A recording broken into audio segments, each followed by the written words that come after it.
ESPN's Major League Baseball. Brought to you by Budweiser. Grab a cold, fresh Budweiser. It's game time.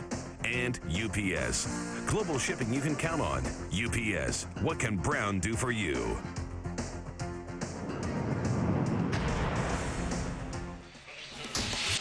Final weekend of the regular season, and how fitting the NL West will be decided in October by the Dodgers and Giants tonight, the first of a three-game series. And here's the latest. In the NL West, it is simple. All the Dodgers have to do is win one of these three games, and the division title is theirs. LA, a three-game lead with 3 to play. Wild card, not so simple. Giants start the night tied for the wild card lead with the Houston Astros. Cubs, with yet another loss this afternoon, fall 1.5 games behind. Brian Kenny and Rick Sutcliffe here with you. Pleased to be with you here. It is October baseball, and they've been playing this rivalry, and they've been battling for the postseason, Rick, since the days of the Trolley Dodgers in Brooklyn. You were through it in the 70s and the 80s, and here we are once again. Important to note, Milton Bradley not in the lineup before serving his suspension through the weekend. It's a very good offensive player. Dodgers are going to rely even more on Adrian Beltre, Rick. You know, they talk about the magic here in L.A. this year, and when I think of Adrian Beltre, I think of the smile of Magic Johnson, a guy that had a lot of success, won a lot of championships here. Beltre's trying to do the same thing. Earlier this year, he turned 25 years of age, so obviously he's got a lot to smile about. He leads the majors in home runs right now, and I think the real key was the fact that the Dodgers were patient with him. They waited on that plate discipline to come. Well, he's got it now, and he may have it for a long time. He might have been the MVP of the National League if it weren't for a guy named Barry Bonds. And I was talking with Barry before the game, and he agreed with me. He thinks that overall, this is the best year he's ever had. He's scoring runs, he's hitting, he's going to win another batting title, he's playing great defense. He's played in more games than any of the Giants have this year. 6 MVPs, he's going to get his 7th this year. He calls it my trophy, but you know what? He doesn't care about any of those trophies. He said he would give them all back to pick up 1 World Series ring, but he's going to need help, Brian, to get that done, and he needs it this weekend. What is amazing about Barry Bonds, you said he feels it's his best year. It's actually probably the best offensive year of all time, and he's 40 years old, Rick. I mean, it is amazing. He's gotten help out there, but what he's done is off the charts. Well, you know, he talked about how he was fatigued in San Diego. Well, there's no way he's going to be fatigued in this series. This crowd simply won't let him be tired. Giants fighting on 2 fronts, of course. Felipe Alou still with a shot at the West, but also scoreboard watching on the Astros tonight, watching the Cubs in the afternoon. He puts out a lineup that is more than just Barry Bonds.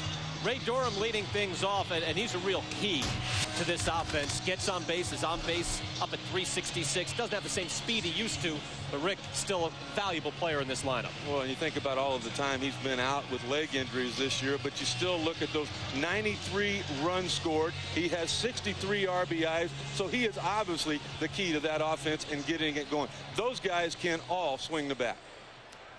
Michael Tucker again in right field, Edgardo Alfonso, and then Bonds all facing Jeff Weaver. And what a comeback season for Weaver. 34th start of the year. Major bounce back after his disastrous 1.5 years with the New York Yankees. 34 starts, again, over 200 innings already. His ERA just at 4, but he's been a workhorse, and that's what the Dodgers needed. They've got the defense behind him. He's in a pitcher's park. It's all worked out, Rick. Yeah, and the Dodgers pitching coach, Jim Colburn, said that he has really been the model of consistency all year long. 33 starts, 24 of them have been quality starts, and Jim Colburn was saying those 13 victories really don't indicate how well he's pitched this year. A defensive play made or a key base hit, he could be a 17 or 18 game winner. Jim Tracy puts out a very good defensive team. They'll give up a little bit with Jose Hernandez over at second base. Actually converted shortstop, but still Alex Cora is such a good fielder. Cesar Asturias is a tremendous shortstop and should win the Gold Glove this year. I don't think there's any question about that, Brian. Everybody in the National League talking about how well this kid has played shortstop this year. You know, defensively, this Los Angeles Dodger team this year reminds me a lot of the Florida Marlins defensively last year. How athletic they are, how they get a lot of things done. They don't score a lot of runs, but they don't have to because they don't let you score. Jim Wolf is behind the plate. Tim McClellan, the first base umpire. Tony Randazzo at second. Fielding Colbreth over at third. Leading things off is Ray Durham, hitting .284, 366 on base percentage, and he takes a strike from Jeff Weaver. Durham also slugging .480. He's got 10 steals this year.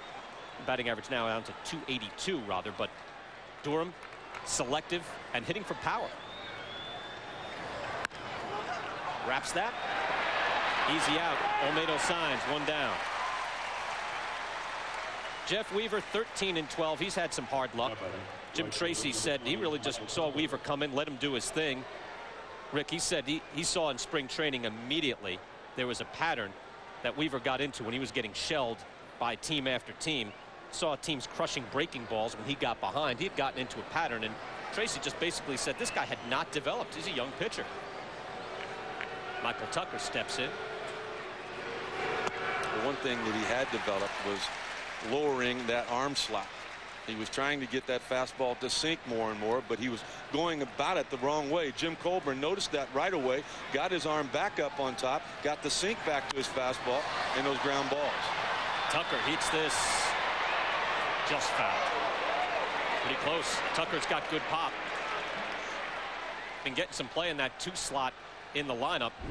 And he turned on this. You make a mistake, he can hit it a long ways. He's never hit for a high average. He's never really put together a complete year, but he can put together some big ball games and win them for you. The 0-2. Well, Tucker broke his leg last year with Kansas City. He was on his way to having a very good season, Rick, but that derailed him. Remember, that was a Cinderella story for Kansas City last year. Then him and Mike Sweeney got hurt. And that pretty much put the end to it. Jeff Weaver already with 1 out recorded, ahead in the count, and he struck him out. That ball really pulls back in, Rick. Going to remind you a lot of Greg Maddux and what he has done for many, many years with that fastball to a left-handed hitter. Take a look at the K zone. You can see the late movement coming back to catch the inside corner. Take a look at that. Not only how much it moved, but look at the late tilt to it. That was what Weaver and Jim Colburn figured out in spring training. And with all of that movement, how about at 92 miles an hour? Here's Edgardo Alfonso. Second year with the Giants. Doesn't have the power he once did with the Mets, Rick. He's hitting 292. Selective 353 on base. Back problems, you know, and that back is you know, the core to your body. It's the core to your power, and you know, he's going to fight that the rest of his career. How's that back? Still a productive player. Right there, Barry Bonds. He's not even at home plate right now, but he knew, that being Alfonso, what was coming on that pitch. You don't want to walk in because you know you would have to deal with Bonds. That was a fastball designed to be thrown right down the middle and just a free swing for Alfonso. The 1-1. Alfonso rarely strikes out. Good contact hitter. I always wondered why Bonds wouldn't be batting third. Try to get him some more plate appearances, not batting fourth. Well, they figured by being in that 4 slot, Brian, that if somebody does get on, he'll come to plate with somebody on base. And if not? If he comes up with 2 outs and nobody on hitting third, well, yeah, it's real simple. They're not going to give him anything to hit, and a lot of times it'll turn into an intentional walk. Bonds really turning baseball upside down this year, in that one of the tenets of the game is that you will fail more often than you will succeed. Not true anymore. The 2-2. A .608 on base percentage for Barry Bonds. So you're right, if he's in the second inning leading off, you don't want to think that you're making 3 outs in a row in the first, but if that happens in the second inning, you're more than likely getting a guy on base. More often than not, you're getting a man on first base. Nobody went in 100 points of Bonds' on-base percentage or slugging percentage. He did go. Couldn't stop that. Jeff Weaver, a very good start to this game. Dodgers can clinch tonight. Dodgers coming to bat when we return.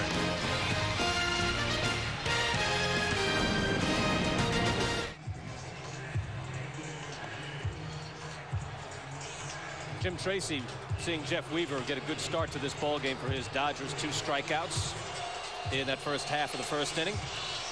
He'll put out a lineup that'll include Cesar Asturias leading things off, Jason Worth, followed by Steve Finley, Adrian Beltre, the cleanup batter, and then Sean Green batting 5th. Right now, let's go back to the studio quickly. Bill Pito is standing by. Bill. Bill Pito and Steve Phillips back in the studio as we get ready to watch Ichiro's first at bat of the night. He is in pursuit of a major league record. 1 hit tonight, and he ties George Sisler's all-time record for most hits in a season. Oh, this guy's some unbelievable hitter. I'll tell you what, as a general manager for the Mets, I'm a little disappointed we didn't bid enough to get him, because we could have used him with the New York Mets. Ichiro tonight, Steve, will face Ryan Drees, against whom his career numbers an impressive 8 for 18. Well, sinker ball pitcher, and that plays into Ichiro's game. He likes taking it. So much for that theory. You'll see Ichiro's next at bat. In the meantime, out to the ballpark and the game you're enjoying here. Well, he only missed 9 pitches. Kirk Rueter, quick work of the Dodgers in that bottom of the first. Rick Sutcliffe, Brian Kenny, Rick Sutcliffe, and again, we'll go back and forth with Bill Pito and Steve Phillips. Kyle Peterson with us as well here at Dodger Stadium. And an exciting start here. Kirk Rueter, though, you know, just worked through it. You wonder about him because he walks more guys than he strikes out, pretty much pitching on fumes. Doesn't have a good defense behind him, but Rick, he got through that first half inning easily. You know, he's a guy that they love to play defense behind because he works quick. I mean, he's a perfect fit for the National League. He's a guy that fields his position well. He holds down the running game. He can handle the bat. I mean, this is the first losing year for Kirk Rueter since 1996. He's been a big part of their success. Barry Bonds will lead things off here for the San Francisco Giants. 3 back, 3 to play. And still, of course, in that wild card slot, tied up with the Houston Astros. Again, Bill Pito and Steve Phillips will keep us up to date on what the Astros are doing. You see there, hitting .365, leading the National League. On base percentage .608, leading the history of baseball. Slugging .819, having basically the most productive offensive season in the history of the game. I've matched him up season by season with Babe Ruth. Barry gets the edge this year. That's saying quite a bit, Rick. Well, he lets his bat do most of the talking. And he was talking before the game. I was with him in the weight room, and he was saying, you know what, I'm going to be even bigger, stronger. I'm going to be sleeker next year when we go out there and have a better year than what we're having this year. This man is on a mission. If you're Jeff Weaver, how careful or how much do you pitch around him, or do you go after him? No, I don't go after him. Oh, you might. But if you're him, maybe you don't. 49 home runs in his career against the Dodgers. Barry Bonds has hit 8 of those this year, including 1 in Weaver's last start against the Giants on Sunday. Dodgers with the defensive shift on, the 1-0 down low. And Jose Hernandez is over in that infield rover position. Cesar Asturias is over second base. Look at that, 4 for 8, batting .500 against Weaver with 3 home runs. Outstanding numbers, even for Barry Bonds. And it's 3-0 quickly. He's not going near him. On Sunday, Jeff Weaver, big start, pivotal win, but against Barry, no, got a little too much of the plate. And you would think from the home run numbers that Bonds has put up the last couple of years that that is a hitter's ballpark in San Francisco. Just the opposite. I'm just going to write in the walk here. Can I do that? Yeah. Didn't throw a strike to him. Bonds walks. So Bonds is on. No shock there. Let's go back to Billy Pito. Billy? All right, Brian, the Giants and Astros tied for the top spot in the wild card race, and Steve Houston getting some help against Colorado off the bench. Well, when it's the last weekend, you're fighting for a playoff spot. All hands on deck. Jason Lane, base hit. Everett back from a broken hand. 4-2 Houston, top 8.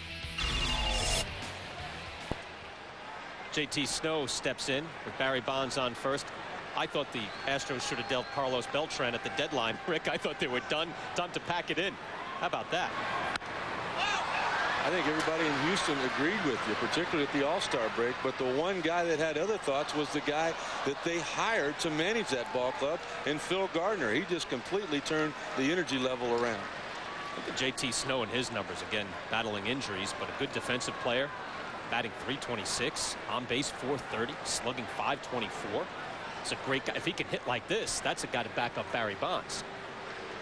I mean, normally a good offensive player, but right now he's red hot.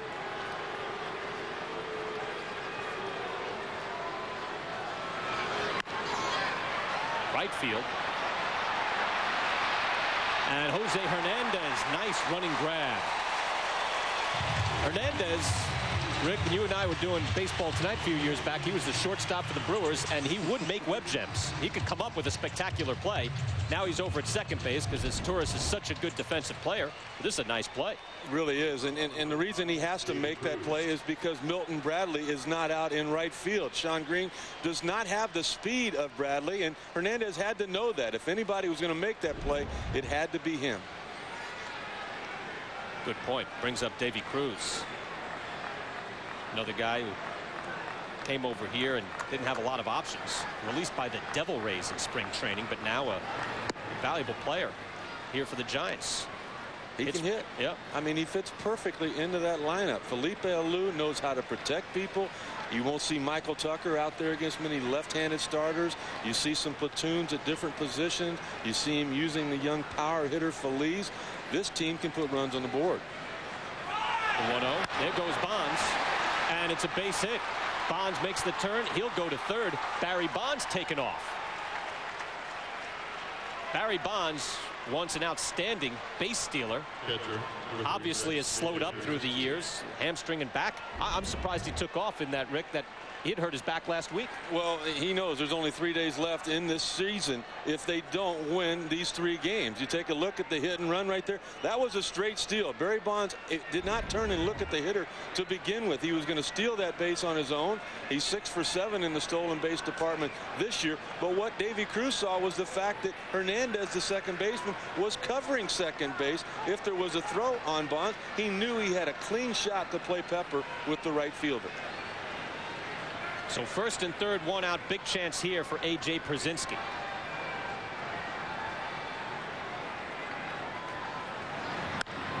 First ball swinging and won't go far enough. Adrian Beltre picks it out of the air, and now 2 outs.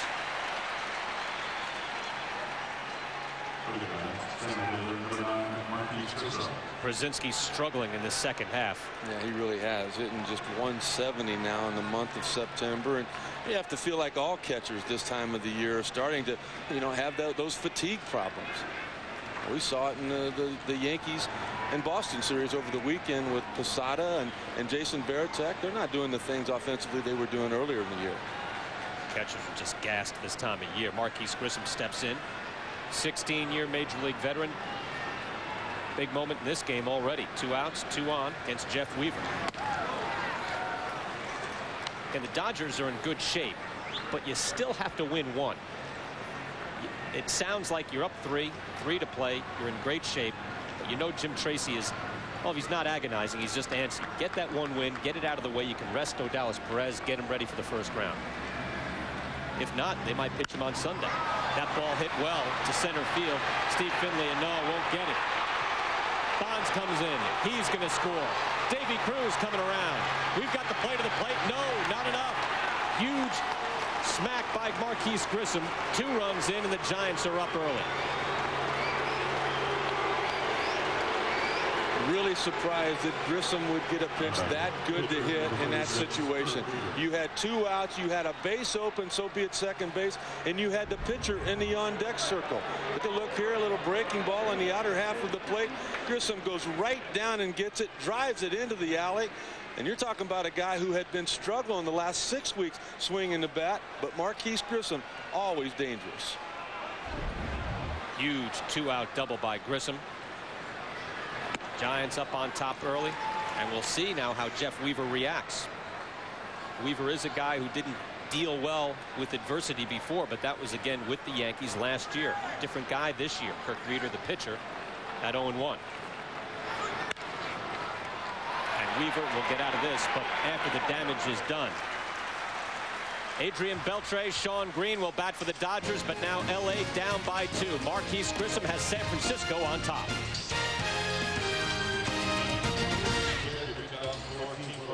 Yes, October 5th.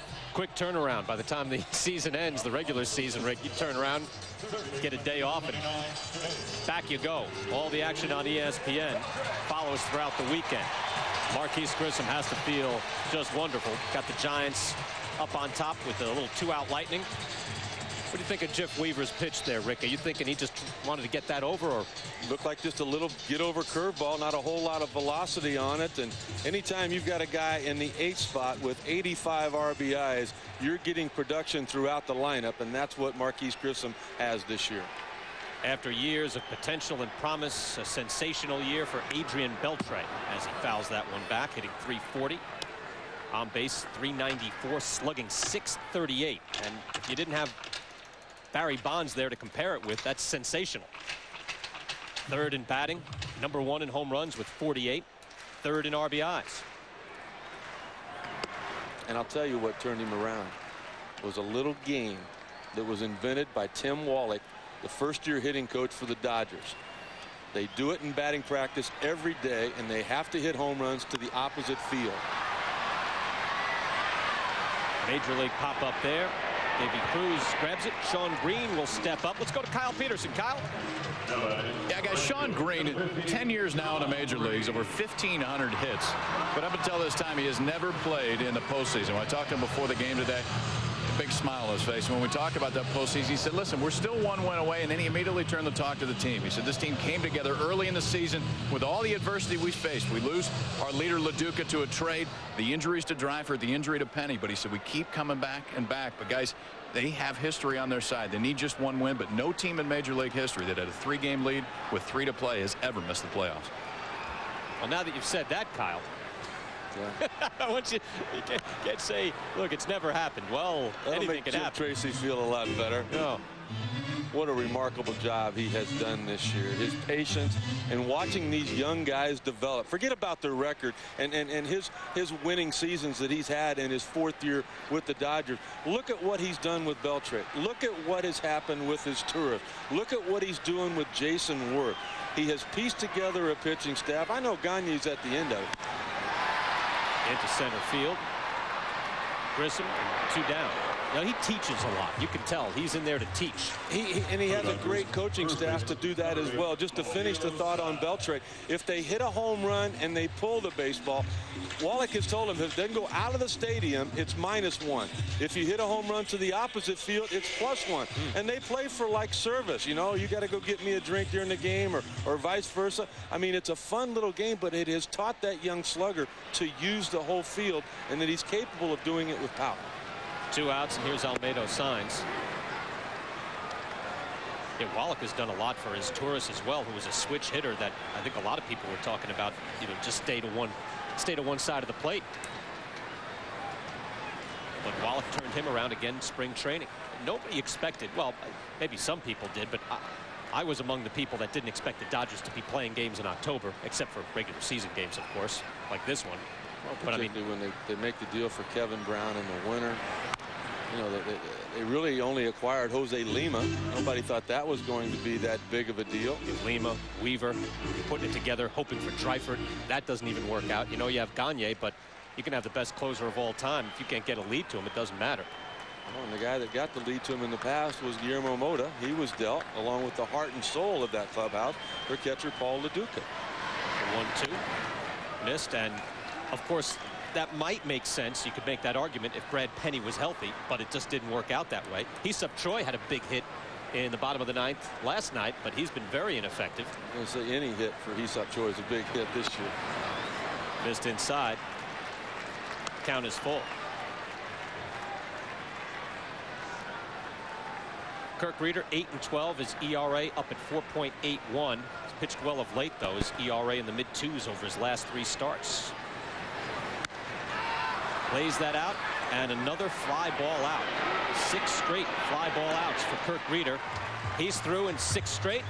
Got a 2-0 ball game. Giants up on top. Ray Durham, top of the order after this. 2-0. Barry Bonds and the Giants have the lead. Bonds started things off with a leadoff walk in the last half inning. We're talking all-time greats here with Bonds, Ichiro tying George Sisler with 257 hits already tonight. And there's one of the all-time greats, and maybe at his peak, the all-time great, Sandy Koufax. I know you came up with the Dodger organization. You must have had a lot of bump-ins there at spring training with the legend. Yeah, he and Roy Campanella, Don Drysdale, you know, down there in spring training for a week or 2 at a time just to help the young guys out, you know, and kind of reminisce about that great Dodger history. Adrian Beltre retires Ray Durham to get 1 out. I know that is important in the Dodger organization. It always was, and I know they're trying to get that back, the lineage of being a Dodger. It's going to take a little while to get it back because a lot of it started with the ownership of the Dodgers. Started with Walter O'Malley, who handed the club down to his son Peter O'Malley. But Sandy Koufax, for a lot of people, when they talked about the greatest pitcher of all time, they start with him. Yep. Michael Tucker struck out his first time up. Jeff Weaver trying to regroup, his club down 2-0. Not a lot of damage, but trailing early. Again, Bill Pito and Steve Phillips will keep us up to date on Ichiro going to break the all-time record now. We'll get a few shots at that tonight, and also keep us up to date on the Astros and the Rockies. You know, the Giants are going to be interested in that, win or lose. You know what, Dodgers, I guess, have to be interested too. They'd rather not think about it, but I guess they should. The 1-0. That ball is smoked to right field. Oof. He came close the last time up, but it wasn't hit that hard. Whew. That's down there in that area of Milton Bradley's buddy, isn't it? I think so. Throwing baseballs at the same guy that Bradley was throwing that bottle at. Milton, I don't think Milton has the binoculars out, but might be looking. Now 1-1.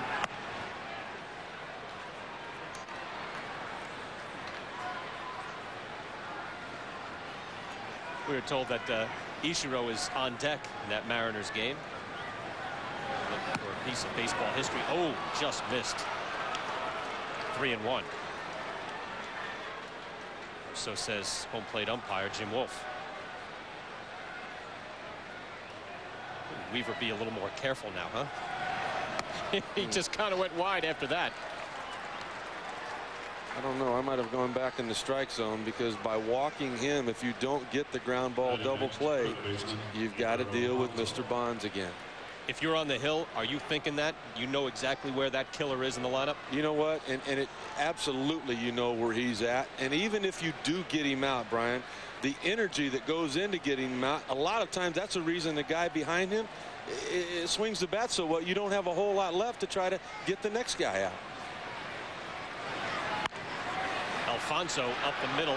Is Torres up and gets the out. I don't even know why he's swinging the leaded bat over there in the dugout. I don't even know why he's taking a bat up here to home plate with him. Got first base open. You can write it down. This will be an intentional walk. Bonds breaking the record for intentional walks, breaking the single season record for walks in a season. Imagine that. And he's got these records broken, you know, in mid-September. I remember early September. A couple of years ago, he was telling me that his goal was to be on base half the time. He wanted an on-base percentage of at least 500. Well, he's even surpassed what his goals were now, well up over 600 again. See, just to explain to people, if you say, pick a guy like, say, Bernie Williams, and you say he's a 400, 500 guy, 400 on base, 500 slugging, that's great. Barry is a 600, 800 guy. It's not done. But he's doing it. 2 on now, 2 outs. Have more baseball coming your way on Sunday. Doubleheader action. You've got the Braves and the Cubs, 2 o'clock Eastern on ESPN2, or some of you may see the Rockies and the Astros. Cubs will go with Greg Maddux on Sunday. And then 4 o'clock Eastern time, the Giants and the Dodgers will wrap up the regular season. Jason Schmidt and Kaz Ishii. Or some of you may see the Angels and the A's. And the Dodgers might go with Odalis Perez. You and I both know there's a lot of different scenarios that can happen as far as the rotation is concerned for LA.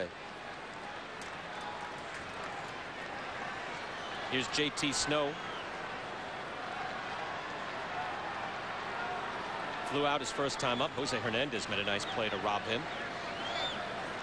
2 outs, 2 on. Jeff Weaver again in a bit of a jam after a walk. Of course, Bonds is in the middle of all that. You walk one guy and then you've got to walk Bonds again, and now you've compounded it. Well, he's walked 227 times this year, that being Barry Bonds. He's only made 238 outs all year long. That's unbelievable. 118 intentional walks. 1-1 to JT Snow. Fisted out into left field. And there, Jason Worth makes a nice sliding catch to get out of danger. So they get by Bonds without any damage, but the Giants still with the 2-0 lead. We're back at Dodger Stadium after this. Welcome to the age of modern luxury. Brian Kenny, Rick Sutcliffe, and Kyle Peterson here at Dodger Stadium. First of 3, Giants and Dodgers to wrap up the regular season. Bottom of the 3rd, 2-0. Marquise Grissom with the 2-out double to drive in both runs. Jose Hernandez, David Ross, last night's hero, and then Jeff Weaver, the pitcher, as Kirk Rueter has gone through 6 straight in the Dodger lineup and nibbling and hitting. They've been doing a lot of that hitting from the second base position for LA this year. Hernandez along with Alex Cora combined for 23 homers and almost 80 RBIs. This will be out number 1. Ray Durham, Astros and Rockies. Big implications for both of these clubs. Let's go to Bill Pito and Steve Phillips, guys. Brian, it's over, and Houston's getting great work out of the bullpen. Well, Brad Lidge has great stuff and a belly full of guts. He's what separates the Astros from the Cubs and Giants. They win 4-2, now lead the Giants by a half game in the wild card race. And there we go. Now the Giants temporarily a half game back, and the Cubs 2 full games back. Padres eliminated. And Steve brings up a good point. Dustin Hermanson now is the closer for the Giants, not a real place of strength as opposed to the Dodgers, who still have the elite closer, Eric Gagne. Here's David Ross again. His home run last night brought the Dodgers a win. Kept them 3 games up starting these 3. And Worth, good wood on this, but straight at Michael Tucker. 2 down. Yeah, but when you think about the strength of the Houston Astros winning tonight with Lidge, they've got Roy Oswalt coming back tomorrow, and then if needed on Sunday, Roger Clemens has agreed to pitch on just 3 days rest. Jose Lima has pitched so well for the Dodgers. Pitched on his birthday last night, even with his injured finger. Again, as Jeff Weaver steps up at beginning of the year, just think of what you were thinking of the Dodgers with Jeff Weaver and Jose Lima and Odalis Perez being a big part of that rotation. You just wouldn't think they'd be a division champion, and they haven't been in the postseason now in 8 years, and yet here they are, a good defensive team, decent bench, enough offense, and the pitching has been good enough. Kirk Rueter is 9 up and 9 down. So 2-0. Giants still up on top. It'll be Davy Cruz, A.J. Przinsky, and Marquise Grissom. 29 pitches for Kirk Rueter.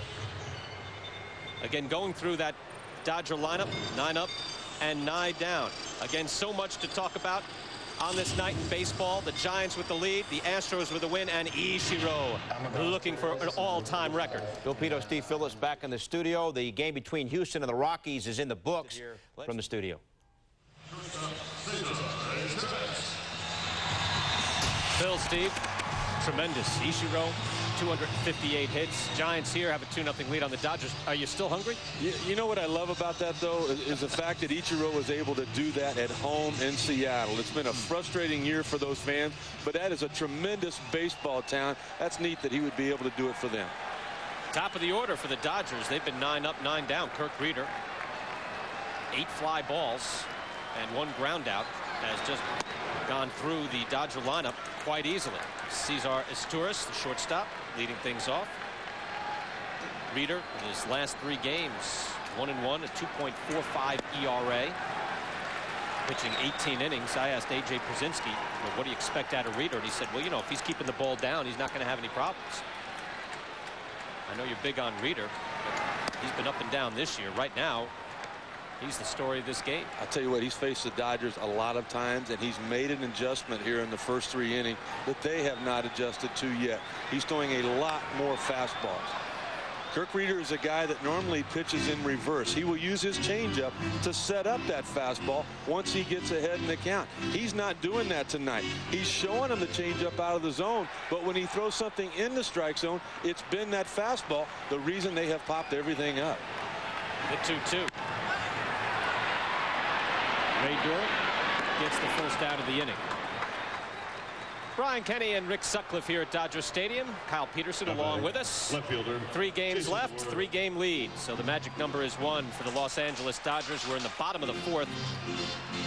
And Jim Tracy and Jeff Weaver get through a pretty good half inning last time. You probably missed it. Those will be like the Honeymooners Lost episodes if we keep going to Ichiro. Davy Cruz bounced out. A.J. Przinsky hit a line drive base hit off Weaver, but then Marquise Grissom, the guy who doubled in 2 in the second, hit into a 4-6-3 double play, turned nicely by Jose Hernandez and Cesar Izturis. Jason Worth steps in flew out to the second baseman his first time up. All the tools right here. 5-tool guy. Again, Tim Wallach, their outstanding hitting coach, talking about this kid has a chance to put it all together. We've seen a great defensive play already tonight. I mean, he has given them a lot of production and not very many at-bats this year.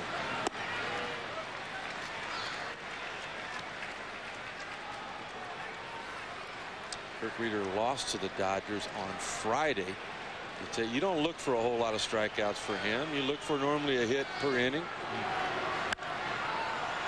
Got the zeros working. This ball could be a bit of trouble. Durham, long way to go, and oh, it falls in. Michael Tucker couldn't get there, and Worth is into second. See how that's scored. Tough spot. Yeah, it's got to go as a double because Tucker couldn't get there, and Ray Durham he's not been known for his defense. We talked about him in the lineup and his offense. He had no chance on this ball, but he was the only guy that could have gotten to it. He was there in plenty of time and honestly just hoping that he could hear Michael Tucker call him off because he did not know where the ball was. Now, once again, that is a double. However, you can see the Giants are not an outstanding defensive team. The Dodgers are, and the Giants have played themselves out of some games down the stretch here where they've had shaky defense. Did it the other night with the Padres. They just came apart in the last inning in a tie game. So once again, they're not especially mobile, don't have good range. And Steve Finley steps in with a man in scoring position. 2-0. Giants lead here in the fourth.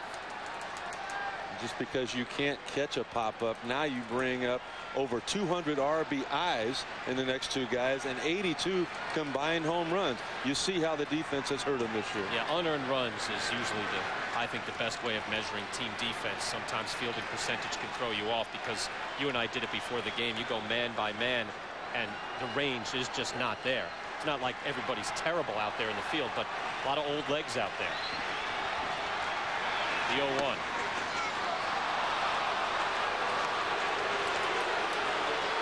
They're still not looking for that fastball.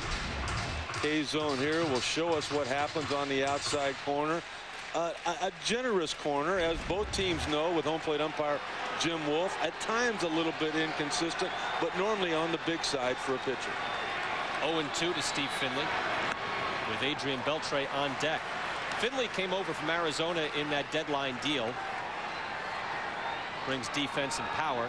That's about all the Dodgers got. Brad Penny got hurt. He subbed Choi. Big hit last night in the bottom of the ninth.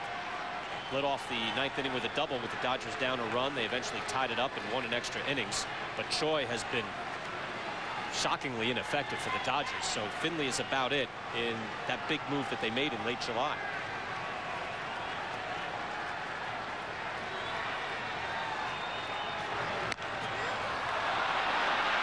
Another, and Rueter beats him to the bag.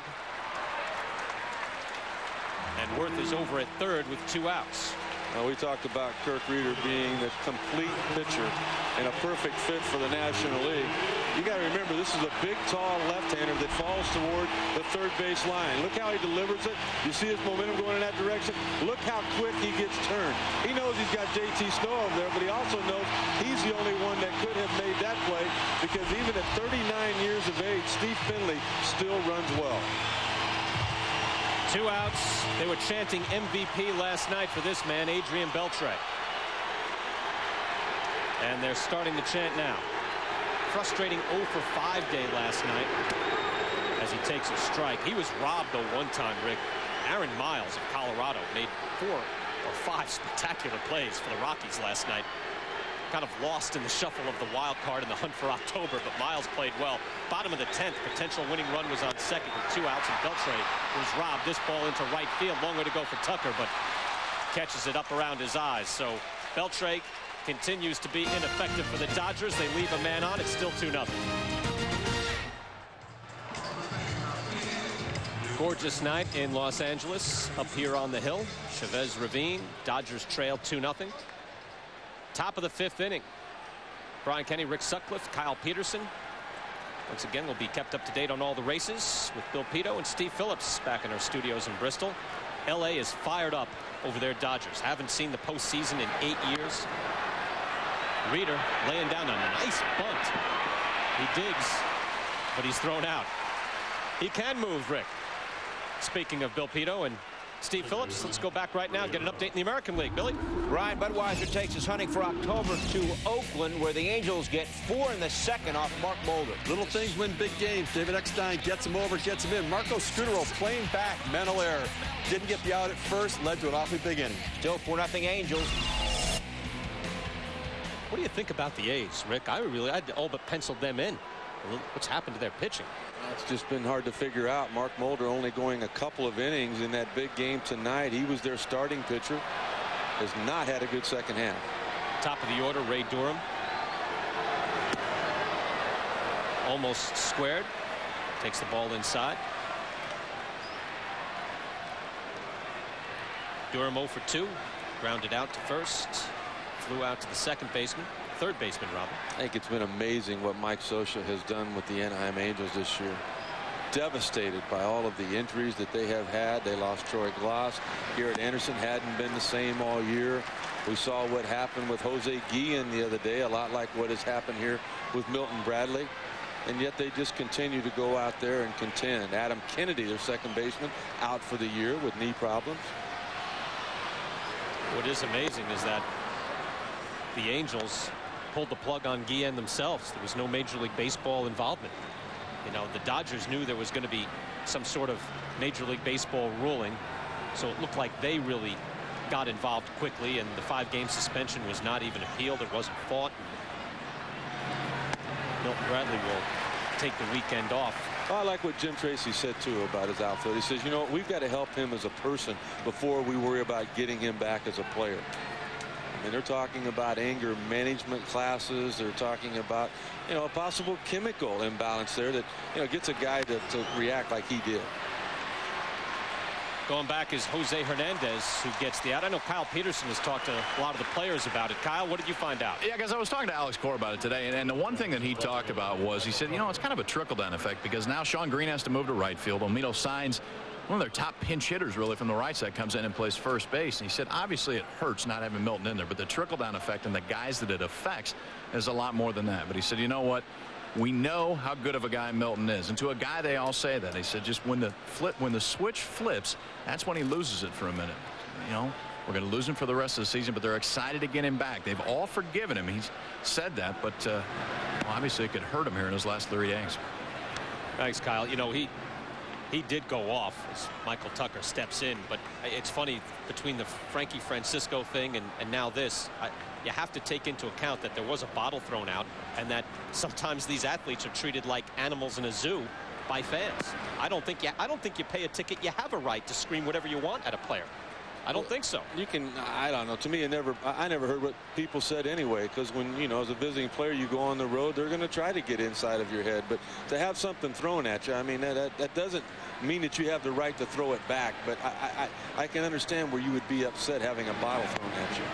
You know, just Jim Tracy was talking the last couple of months. Milton Bradley has done a good job, but he had a bad night in the first inning. With a couple of guys on, he lined out to the second baseman. His second at bat with men on first and third, he struck out. And then in the 8th inning, there were a couple of guys on. They both scored when he dropped the fly ball. Fans started to get him on him a little bit. The bottle was thrown. He threw it back, and of course the suspension happened after that. Easy inning that time for Jeff Weaver. Giants lead it 2-0. We're back to talk about this a little more after this. 2-0 Giants as we go to the bottom of the 5th. There's Milton Bradley taking it in from the stands. Still working out with the team before the game. Not allowed to be in uniform.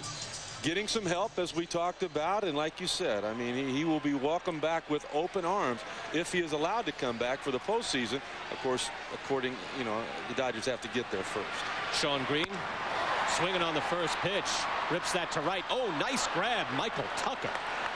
Sweet defensive play out there by Tucker after a rough previous half inning.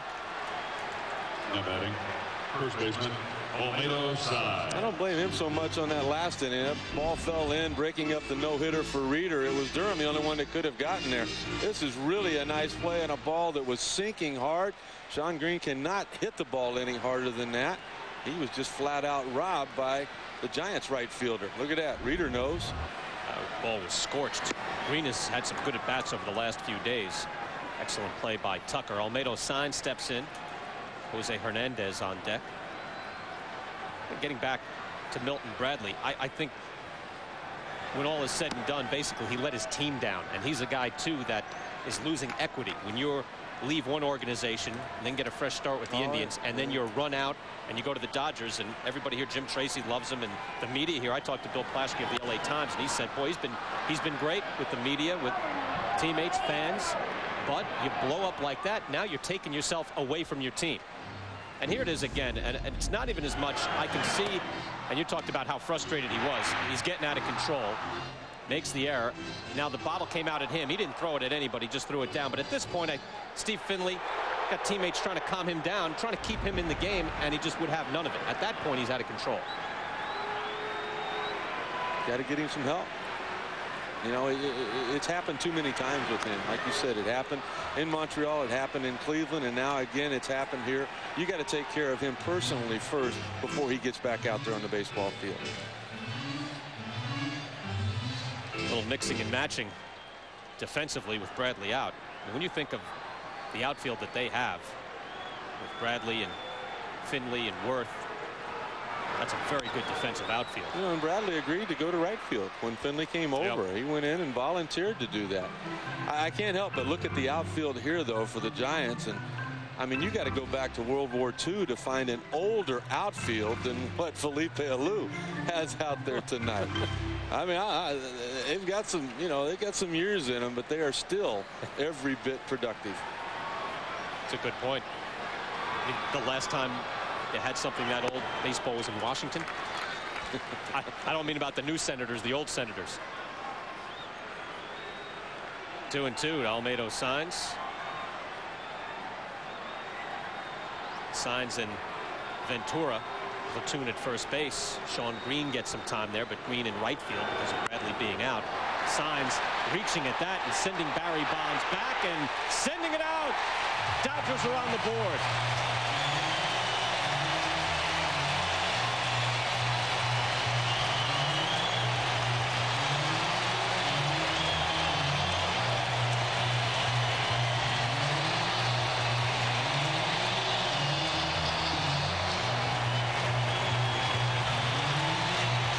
He's always been able to hit. It was almost like Saenz was sitting on the change up there because that was an outstanding location for that pitch. But when you're as big and strong as he is and you look for that pitch, you get extended. He has been hitting that baseball hard for a long, long time. He just got the Dodgers within a run of the Giants here tonight. That's a strong man. I mean, that was a good pitch. I'm glad we showed it with K-zone. That ball is dipping out of the zone just as he'd like it. I mean, coming down low, like outside. You were talking about, too, that magic that's going on here. Jim Tracy saying he believes in miracles. I mean, David Ross with the home run last night. Right. Saenz tonight. I mean, they're just getting production from everywhere. I know Steve Phillips was talking about this game at the top of the show back in our studios and said, look, it might not be Beltre, it might not be Bonds, and he talked about Sean Green and Edgardo Alfonso, and those guys are all-stars. When you get to this level, it's everybody on the roster, and it could be Ross. Hey, last night Jim Tracy left one man on the bench, used every position player but one. Grissom gets out number 2. So you'll use everybody, and now the Dodgers with Bradley out could get down to one man. And at catcher, of course, with the trade of Paul LaDuca, the Dodgers have really been lacking in offensive production. Brent Mayne has struggled. David Ross coming in, he's struggled. Gagne and the pitchers rave about his pitch selection as a catcher. It's Gagne after a cortisone shot yesterday, came in and gave up a lead, but his team bailed him out. But Ross offensively finishing the game yesterday. A little tapper. Rueter gets through the inning, but the damage is done. Olmedo Saenz going after one, dipping out of the zone. It's 2-1. Giants still with the lead.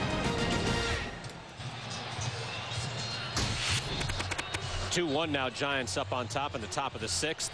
Rick, I know you played here, but I love coming in from this part of the stadium. You come in at top of the stadium, you walk in, and the stadium's below you. This is when you walk in and see the stadium, and it's such a beautiful sight, and especially coming in from that angle. Edgardo Alfonso leading off. It'll be Alfonso, Bonds, and JT Snow. You remember getting called up, walking in here? Oh, absolutely. 19-year-old kid. And not so much walking in. I had rented a car and I couldn't find the right gate to get in. I didn't have IDs back then, and I couldn't get anybody to believe me that I was actually part of the team. But you know, not only when you look around, I mean, just how beautiful this stadium continues to be, but you know, there's also that great smell of those, you know, world famous Dodger dogs. I mean, it's the whole package right here, man. You can't go away without having one of them. Just before we started, you almost went and got another one. That won't be the last one we have. 50,000 plus here tonight. They packed it last night as well. Well, they finally got here. Well, I mean, there weren't half of them here in the first inning. I've never seen a sellout that looked so empty as I did last night. Not tonight. This looks filled, and it is filled. There were no tickets to be had last night, and yet there were empty seats. How about when we pulled up, though, at the gate down there, and you see those big blue signs saying sold out? I mean, that's what baseball this time of year is all about. That's everybody's goal. Well, years back, nobody was drawing $3 million a year, and the Dodgers were doing it. And you had Toronto with that brief blip. Now the Yankees are doing it. But the fan base here is tremendous. It's been remarkable, I think, Brian, all over baseball this year, with Fenway Park and Wrigley Field selling out every single ticket for every single game for the first time in the history of those ballparks. Baseball's back. 1-2 to Alfonso with that man on deck. Oof, that is a nasty little wiffle ball thrown by Jeff Weaver. He struck him out. Is that a different angle? Yeah, he just started to drop down on that fastball. He did it earlier in the at-bat, and then he finishes him off here with the slider. Barry Bonds has walked, and then he was intentionally walked. Dodger fans letting their feelings be known, passing it down to the next generation. You know, by the time that girl's a teenager, this guy might still be playing. Look at this here. Look at this here. Tell me, in the history of baseball, who else this has ever happened to? Nobody on. David Ross is standing up. Nobody on. One out. And Jim Tracy says, oh, no. Not going to do it.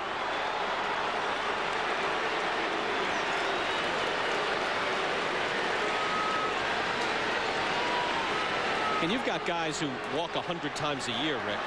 And that's a lot. You walk 100 times a year, you have a great eye, or pitchers are flat out afraid of you. He's walked over 200 times. He's been intentionally walked over 100 times.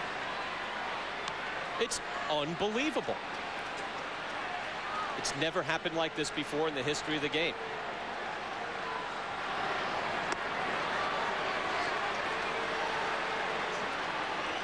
Want to take a look at our excellent numbers brought to you by Emerald Nuts.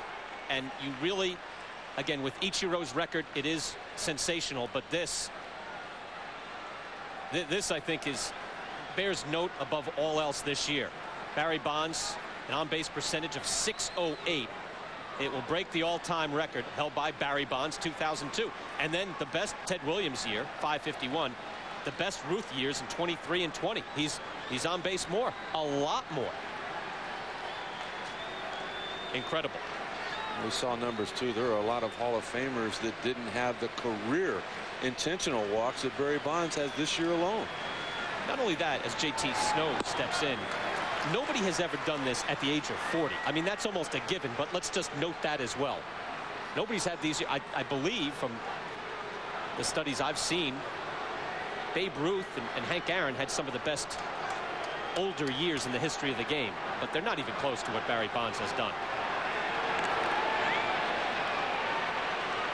Bonds recently underwent a random drug test from Major League Baseball, and Bonds was open about it and said he welcomed it and wanted his name cleared. I don't know if that would clear it, a clean test, and also we don't necessarily find out about it.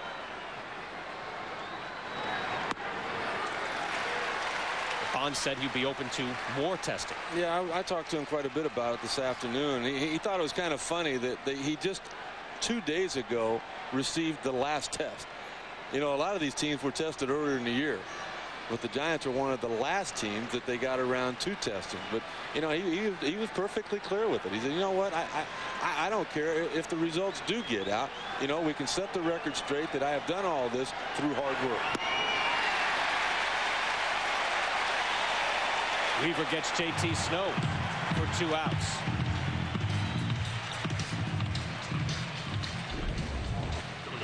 J.T. Snow has done an outstanding job this year protecting Barry Bonds, but not able to do anything with that pitch in that location. I mean, it's almost like this crowd and Jeff Weaver were rejuvenated in the bottom of the 5th inning when Science hit that home run. They got going offensively, and now Weaver knows his job is to hold the Giants in check. Rueter had numbed him. He'd numbed everybody. Team, the crowd. Davy Cruz steps in. Cruz base hit first time up, bounced out in the 4th inning, so he's 1 for 2. Bonds took off his last time up. Remember, had that base stolen. A little hit and run. Took 3rd from Davy Cruz with 2 outs. See what Bonds does. Weaver going to keep him close. When you think of, he's had really 2 different careers. The career where he was the great athlete, and then the career where he was the great slugger. I mean, earlier in his career, he was stealing 46 bases a year. 506 stolen bases, 703 home runs. Got them in different phases, but he got them. And he was a good power hitter back then, too, just not compared to what he's doing now. Sometimes we forget, too, about what a great defensive outfielder that he has been. Yep. Some of the Giants players talk about, you know, he's worthy of a Gold Glove this year as well as he's played defensively. Only 4 errors all year long. Up the line, Beltre, nicely done. Can he make the throw? No. Great effort by Adrian Beltre getting to that ball, but no way he could plant and get Davy Cruz at first base. You know what? I think he had time here to get up and plant, and I think if Beltre had it to do over again, right there you got to know who's running. Okay, it's Davy Cruz. If that is Barry Bonds or if that is Ray Durham, you got to make that throw from your knees. But Davy Cruz never has ran well. I think Beltre could have gotten up then and gotten more on that throw and maybe had a chance to end the inning. Instead, it continues. And why has it continued? Why were the Giants able to score 2 runs in the 2nd inning? A walk to Barry Bonds. Right. You're right. You pitch around him, but you can pay the price. A.J. Przinsky with a base hit his last time up. Now, again, he was in a big position with 2 on in the 2nd. Did not come through. But most of you were watching Ichiro break the single-season hits record while Przinsky lined to right field for a base hit. He jumped on Jeff Weaver that last time up. Another big moment for A.J. Przinsky. Well, I know sabermetricians who have run the numbers, Rick, said he is being walked way too often. And you had the stat yourself of the amount of outs he's made and the number of times he's been on base. It's absurd. And yet, when you see the physical being there, you just feel like walking him. I'll tell you what I feel sorry for, though, are the fans that come to watch Barry Bonds swing the bat. You know, they're spending their money. They're buying tickets to come see him hit. And it just... I don't blame Jim Tracy and the other managers around the National League for what they do, but I think the baseball fan is missing out on, you know, really the biggest entertainment we have. He's not even swung the bat yet tonight. Weaver, nice pitch. Behind in the count to Przinsky. Yeah, Bonds, basically, if you take away the walks, is still batting around 365 and slugging 800. So he's basically having the best Stan Musial year ever, with even if you don't count his walks. Again, that's saying something. See how Weaver deals with this spot. Again, dealing with adversity, a big part of his development. Jim Tracy said he saw him working too fast, as if he just wanted to get out of that inning, get to the dugout, and take a breath. That usually compounds the problem. Ripped but foul. 2-1 ball game. Giants up on top. Marquise Grissom with a double in the 2nd inning. Brian Kenny, Rick Sutcliffe, and Kyle Peterson at Dodger Stadium. Dodgers can clinch the National League West tonight with a win. They'll have to come from behind yet again. Marquise Grissom on deck. Again, the double in the second inning drove in Davy Cruz and Barry Bonds. Olmedo signs with a home run to make it 2-1. 2 outs, and A.J. Przinsky with once again 2 men on base.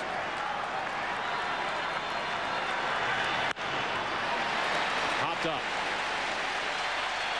Finley comes in, and Weaver again out of trouble. We'll go to the bottom of the 6th. Bonds left on this time. Still a 2-1 ball game. Giants up on top. Brian Kenny, Rick Sutcliffe, and Kyle Peterson here at Dodger Stadium. Giants know that they need to win here to keep pace with the Astros. Also would like to stay alive in the division race. They'll need to get a win to do that here with the Dodgers. Jeff Weaver leads off. It'll be Weaver, Izturis, and Jason Worth.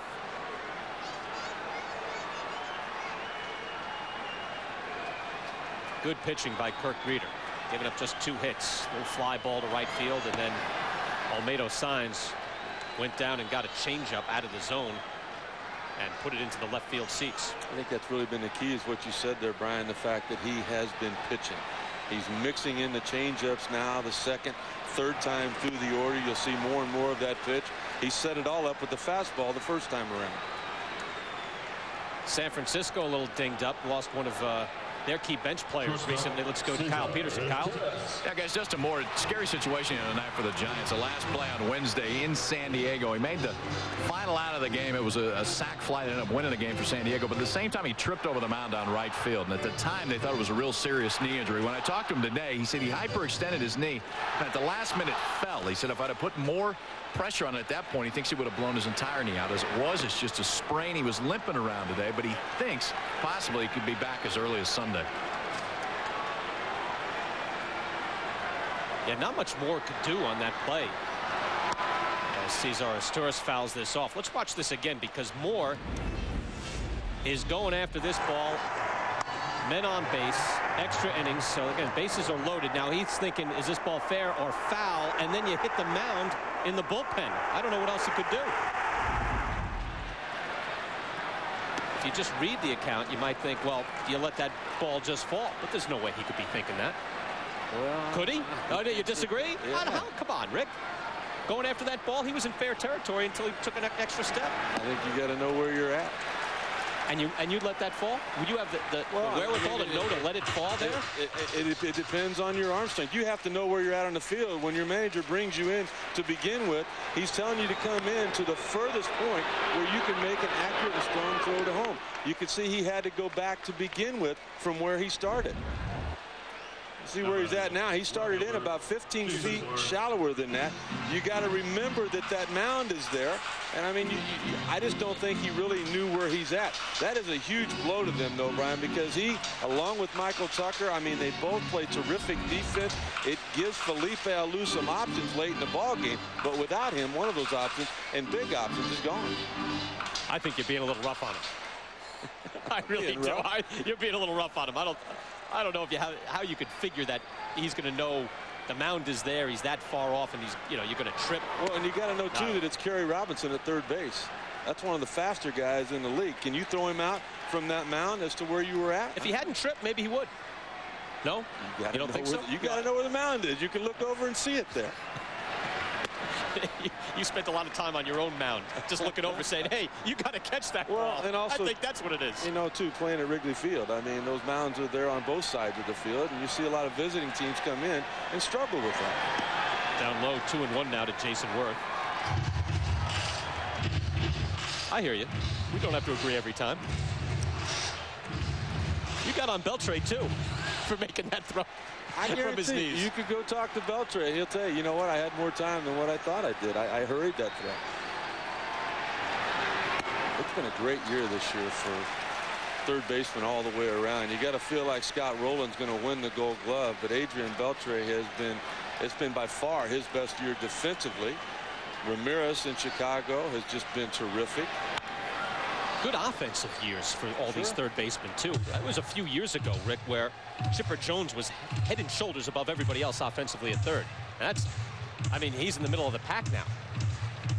Well, Chipper, too, has been moved around. You know, he started at third base, and he went to left field. And, you know, he's doing a lot of the same things for Atlanta that Sean Green, as you mentioned, for the Dodgers is doing. That versatility helps you get the lineups for a manager the way you want. Alfonso having a decent year offensively, but has been hitting stars at third this year. Ray Durham grabs the third out. Worth flies out. Giants still lead 2-1. Get to the bottom of the Giants lineup when we come back. Well, Jim Tracy has him just where he wants him. Saw it. Down 2-1. Top of the seventh. They've come back 52 times this year. Did that last night with that David Ross home run. And that ties the record set by the 53 Brooklyn Dodgers. One of the great Brooklyn Dodger teams. Marquise Grissom, Kirk Rueter, and Ray Durham scheduled to bat for the Giants. 2-1. Go to the top of the seventh.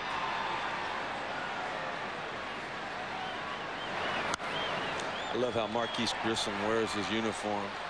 He's got those high socks up there to honor the former baseball players in the Negro Baseball League. Buck O'Neill and company. Hall of Fame for the Negro League, located right there in Kansas City, Missouri. Oh, knocked down. Weaver with a kick save and gets the out. Let's go back to the American League right now. Bill Pito and Steve Phillips, guys. All right, Brian, Bartolo Colon pitching out of trouble here against Oakland in the fifth. Well, he's in trouble because Sean Figgins made an error. He picks him up right there. Big pitch, big strikeout. Remains 4-0 Angels going to the sixth. Thank you, Bill. Steve. Kirk Rueter steps in. Tell you see what the A's and the Cubs. There's something of a dynamic that happens with a team, good or bad. Giants have played well, but the Dodgers have looked blessed over the last week, and the Cubs, I don't want to say it, but we know the word is cursed. And I know Steve was saying in the studio, Rick, that they just look dead in the water. You agree? Well, when you've lost 7 out of 8 and you lose a lot of one-run ball games, you're just one big hit away, but they're not getting it. 2 outs there with Rueter grounding out. Saturday night, 2 of the 3 remaining undefeated teams in the SEC take the field. Cadillac Williams, Ronnie Brown. The number 9 Auburn Tigers take on the number 8 Tennessee Vols. Must-win game with BCS implications. College football primetime Saturday, ESPN 7:45 Eastern Time. Quickly 2 outs for Kirk Rueter. Or Jeff Weaver, rather. The Giants go to the top of the order. Here's Ray Durham. Weaver's really done a nice job tonight fielding his position. Already 4 assists tonight. Has not made an error yet this year. And just took a base hit there. Yeah, how about that play? Kick, save, and a beauty. He not only put his foot out, but he trapped it. He deadened it and kept it there. Long way to go. Steve Finley, no, gets by him. Durham going into second, takes a look, turns around, no, he won't go. He'll stay at second with 2 outs. No use trying third there. Sacrifice fly does you no good. And a 2-out double for Ray Durham. It's amazing how Steve Finley can still go get a baseball. He's disappointed that he didn't make that play. Right there, he decides to go get it. You see how he takes the little angle in there to come in? Just coming up a little bit short, but Jason Worth, the left fielder, they're in plenty of time to back him up. Grissom had thoughts of going to third base, but Jason Worth has one of the strongest arms you will see from any left fielder in baseball. And Jim Tracy was saying that he's got 3 center fielders out there when he has Milton Bradley. Got Sean Green in right field tonight, but Worth, yeah, he can throw. He played right field late last night, too. Can move around. 2 outs and a man in scoring position for Michael Tucker. Tucker has walked 0 for 2. Got his first time up. Tucker again getting some play in this 2 slot for Felipe Alou. Broke his leg last year with Kansas City when he was on his way to having a career year. Made a nice defensive play earlier in this game.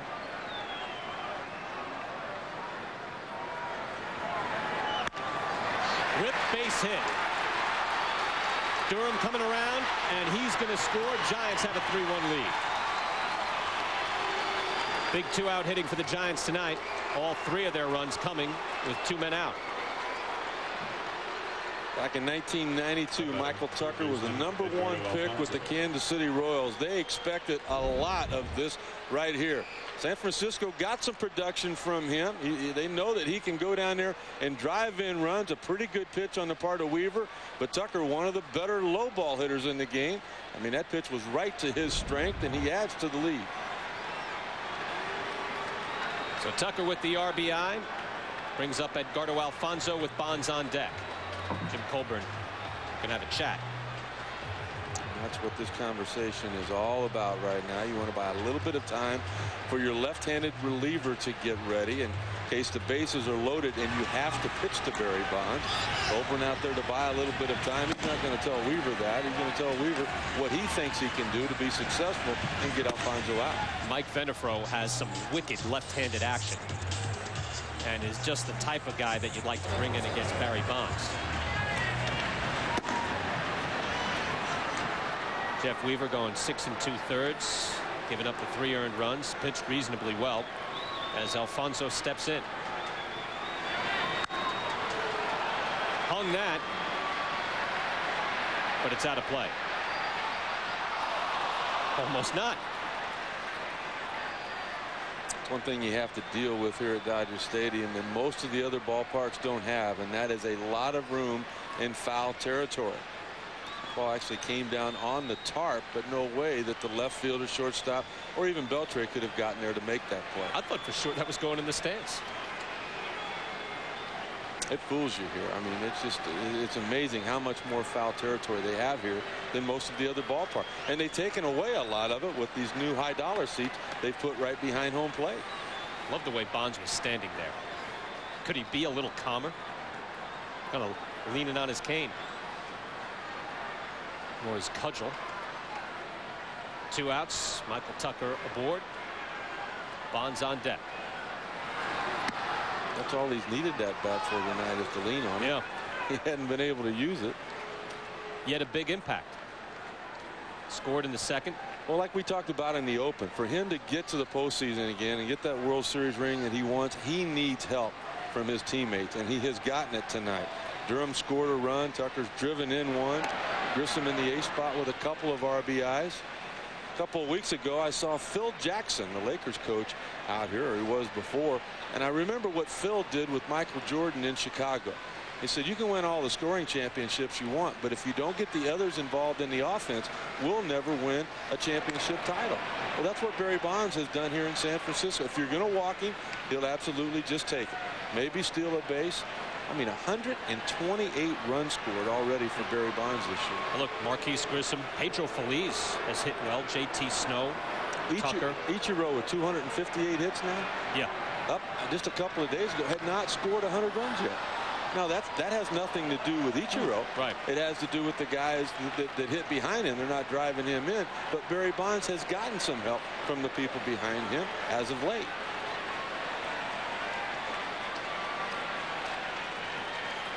JT Snow waiting, working on his stroke, getting very good offensive numbers this year. Bat after Barry Bonds.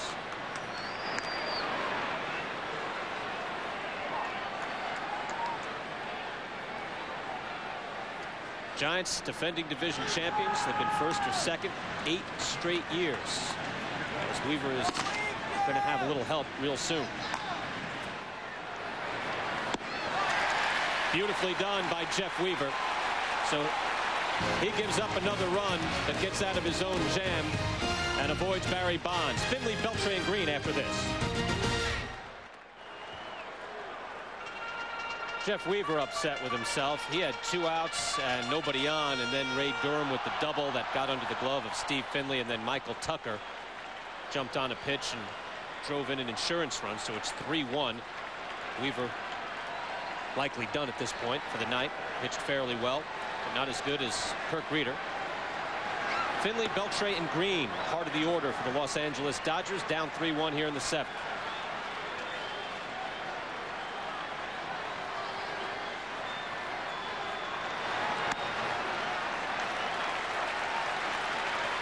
Rueter now behind in the count.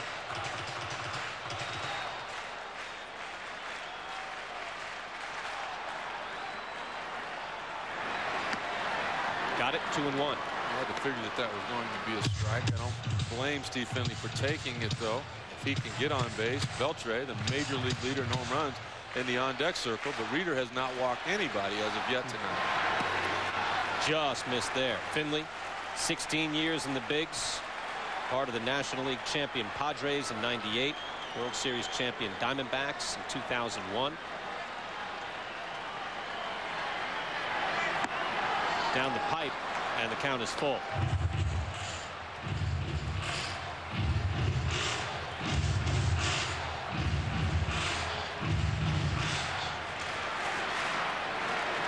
Payoff pitch.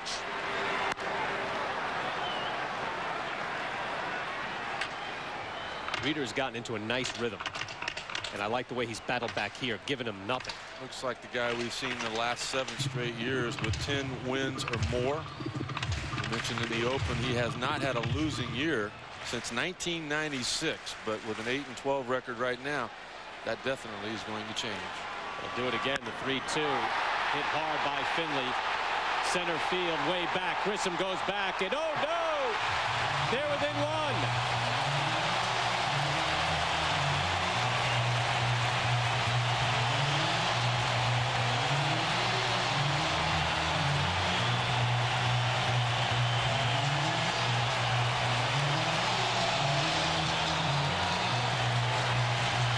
You know, there, Rick, I mentioned I praised Rueter for not giving him anything, but he's kept it in the zone, and Finley met him play. Well, he knew what was coming up behind him, and so did Steve Finley. With Beltre coming up, Finley knew on the 3-1 pitch he was going to get on the 3-2 pitch exactly the same thing. He took the 3-1, and then when Rueter came back with that same pitch, he hit the ball out to dead center field. You can see the reactions there. Weaver's thinking about that extra run now. Oh, he's still mad at himself right now, but he also knows that they have a chance to come back and win this game now. Beltre's got to show that patience here in this at-bat, though, that he has shown all year long. Frank McCourt, Dodger owner, up on his feet. A little happier than he was a few minutes ago. Steve Finley buries one to center field. 3-2 ball game. Chant of MVP up once again. Beltre, 26 years old, will be a free agent this offseason. Frank McCourt well aware of that. He's going to pick up a nice MVP trophy, that being Beltre. He's going to pick up the MVP of the Los Angeles Dodgers, but he's not going to win it in the National League. Barry Bonds has to just smile about this crowd chanting MVP. 2-2 now to Beltre. Snow, long way to go, no.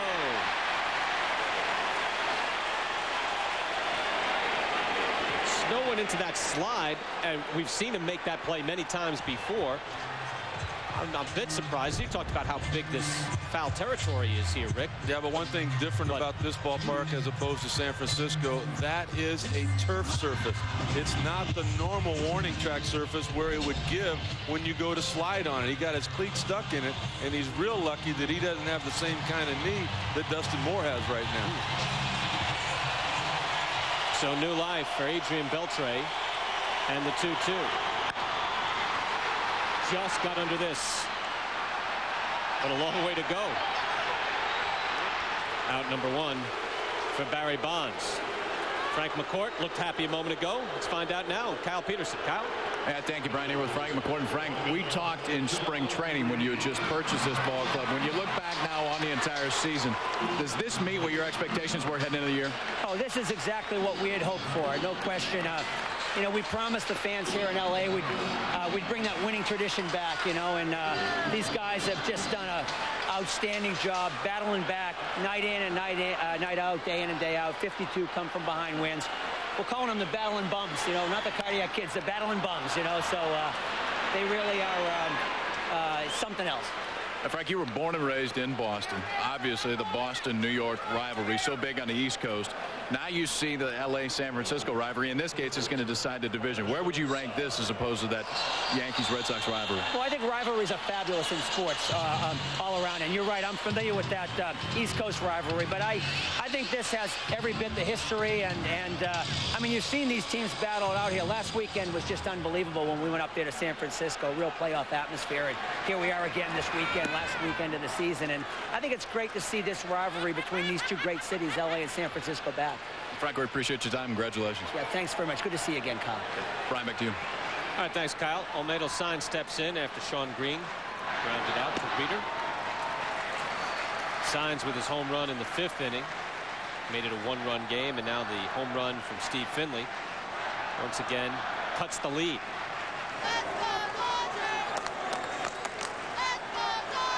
Both bullpens up and working. Walker in the pen for the Giants. What else has been working for the Dodgers this year has been that offense. They have scored runs seemingly just enough to win ball games. Last year, only 3.5 runs per game. Saenz draws the walk. The worst in all of Major League Baseball. One swing of the bat here from Jose Hernandez, and they'll have 4 up tonight and have the lead. Dodgers have a lot of potential power in that lineup. When you figure that Finley hit that home run, then you go to Beltre, Green, Saenz, and Hernandez, and you see that offense from last year moving up into the middle of the pack. Yeah, and you look at that 5th in the National League in home runs. They can score in a hurry. And there's a guy here right now who has helped create a lot of production from that second base position, Jose Hernandez and Alex Cora for the Dodgers.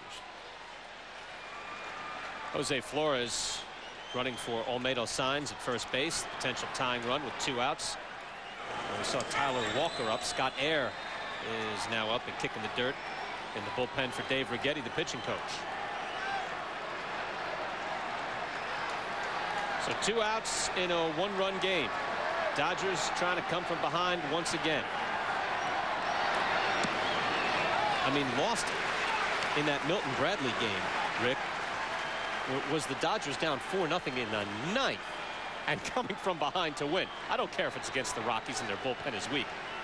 That's incredible. Quick throw over, check on Flores.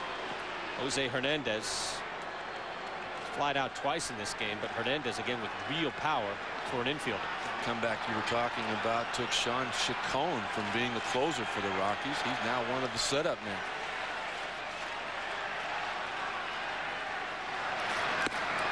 Missed outside.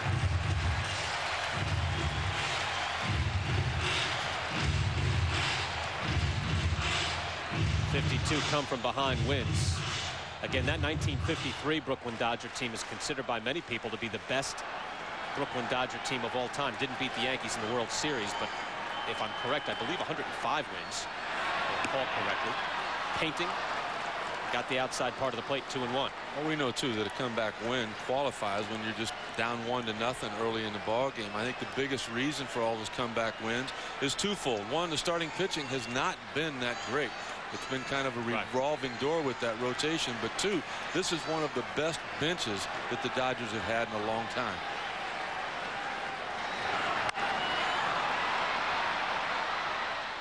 Bring a good point up as we have 2 outs and a man on. Dave Righetti looks on. Packed house here at Dodger Stadium. Brian Kenny and Rick Sutcliffe along with Kyle Peterson here in Los Angeles. Kirk Rueter pitching very well. He's given up 2 home runs, though. One to Olmedo Saenz, one to Steve Finley. Has the 3-2 lead.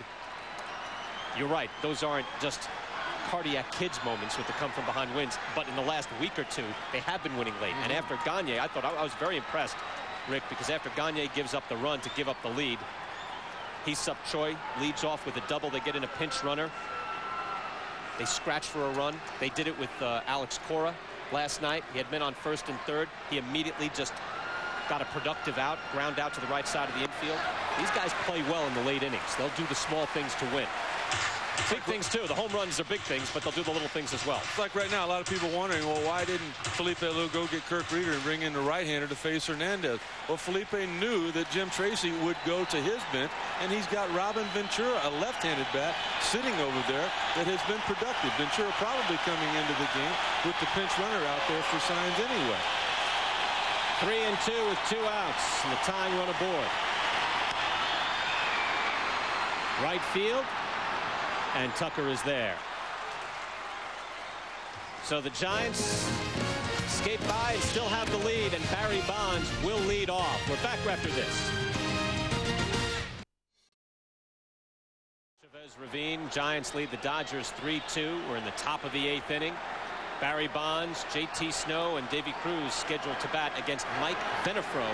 Told you he had wicked left-handed action. He will come from the side to attack Barry Bonds. And he's attacked him 7 times. Bonds with only 1 hit in those 7 at-bats. I actually saw him, Rick, with the Hudson Valley Renegades years ago, and I'd never seen a guy pitch like that before in the minor leagues when he first came up out of college to the New York Penn League. 2-0 now to Bonds. He's up Choi over at first now, with signs being replaced for a pinch runner. Venefro, the pitcher, will bat in the 6th spot. Unlikely to bat. Choi will bat 9th. 15 pitches to Barry Bonds, all balls, and there finally a strike to Barry Bonds. If you're Venefro, this is your whole night, Rick. I mean, do you attack? Ground ball, and the shift is on, and the shift will work. Jose Hernandez, and the Dodgers retire Barry Bonds. Can you imagine what he's doing, seeing 1 or 2 pitches a night and hitting into that shift? It boggles the mind. Remarkable. He's got the best batting average in the National League. When, just like you said, even when he sees a strike, most of the time it's something with some late movement to it. That was a breaking ball. You look at what he has to hit into there. And Venefro once again does his job coming in and getting a big out. And he also, in these situations late in the game, will face one guy who could be on the roster just to face a power-hitting left-hander. J.T. Snow, a grounder, goes foul. 54,888 here at Dodger Stadium tonight, hoping to see the Dodgers clinch and get to the postseason for the first time in 8 years. Barry Bonds and his Giants still in the race for the division title. Need to sweep here to have a chance at that. And of course, also now trailing the Houston Astros by a half game in the wild card. The Astros have already won, but the Cubs have lost.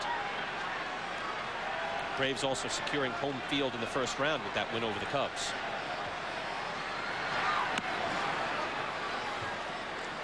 Some things are starting to sort themselves out now. Yeah.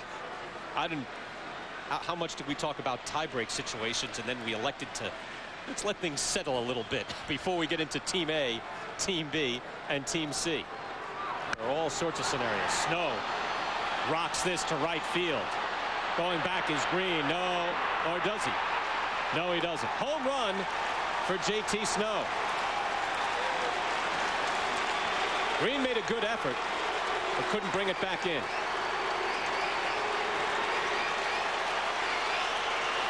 So the Giants with some power, and they've got the 4-2 lead. Well, right when the Dodgers thought they got back into it, Steve Finley hitting a home run. You take a look at the location there from Venefro. J.T. Snow had seen a couple of those breaking balls before. He finally got it timed, and he just barely got it over the outreached arm of right fielder Sean Green. Shortstop Davy Cruz steps in. 2 for 3, 2 singles. Snow, again, the good power numbers can hurt for a good part of this year. Good backup bat. Following up Barry Bonds. Beltre, long throw. 2 outs. Well, Saturday, 3:30 Eastern, ABC's college football has a tremendous lineup, regional action, including number 4 Miami against Georgia Tech. Some of you will see number 18 Michigan take on Indiana, or Colorado taking on Missouri. Check your local listings for the game in your area. 3:30 Eastern on ABC Sports. 2 outs now. You mentioned coin tosses. Did you see where Brian Sabian won all 5 of his coin tosses? He says he goes heads every time, right? Brzezinski. And this will end the inning. We'll talk a little tie break. But in the meantime, Giants looking to make things happen. JT Snow putting one out on Venafro. It's 4-2. We're back after this.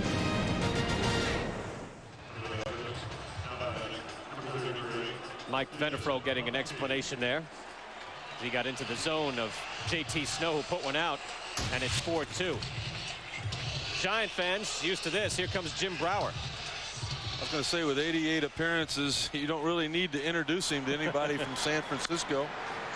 This ties the club record in appearances for Brower. He has now pitched in the last 8 straight ball games over 9 days for the San Francisco Giants. That was Jason Grabowski pinch hitting, who grounds out. First baseman, number 5, Hee-Sup Choi. Hee-Sup Choi will step in. Felipe Alou and Jim Tracy will exchange some matchups here, but Brower leading the major leagues now at 89 appearances. And you thought those guys with the Yankees had worked a lot, like Paul Quantrill. Brower more than that. Felipe Alou quick with a hook. Of course, he has to be a lot of the time. Busted bat. And Alfonso will make it 2 out. Let's go back to Bill Pito and Steve Phillips, guys. Brian, it's all Anaheim tonight, trying to take a 1-game lead over Oakland. Alfredo Amezaga with the bases loaded. Well, Adam Kennedy's out hurt. His replacement says, I'll do it for you. 2 for 5 with the bases loaded this year, both grand slams. 8-0. Home runs this year have been grand slams. 8-0, bottom 7. Angels coming on hard, looking to take that lead in the AL West. Say Brower making his 89th appearance, but he can work every night if he does this. 2 pitches, 2 outs. Why not? It doesn't always go that way, though, does it? Dodgers running out of outs. Top of the order, Cesar Izturis with 2 outs here in the 8th. Brower still throwing hard. All the appearances that we've talked about. You mentioned Paul Quantrill. It's not been the same for him the last month or so. He has been struggling, and there's some concern for the Yankees in that 7th inning spot. Tom Gordon's still solid. Izturis to the gap. Well hit ball. One hopper off the wall. And he goes in with a stand-up double. Dodgers not quite done.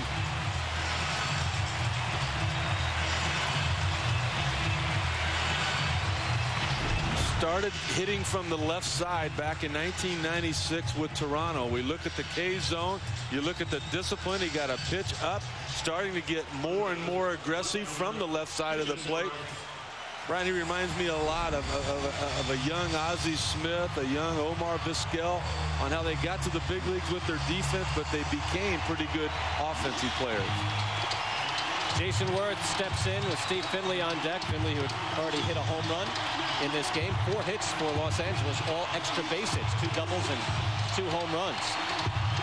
Yeah, Izturis has really developed as a left-handed hitter this year. In fact, Jim Tracy credited that to the teachings of Felipe Alou, of all things.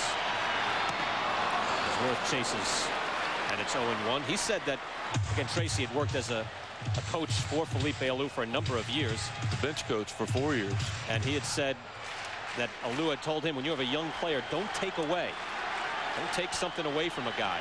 And he thought, well, let me give Izturis a few years, have Tim Wallach work with him, see if we can develop before we say, look, son, maybe it's time to just try it from the right-hand side. And now Izturis is just as good on the left-handed side. And now he's on second base with a ringing double. 4-2 ball game here with 2 outs. October, 8 teams, 1 champion. The race to the World Series is on. Catch all the action on ESPN and ESPN2.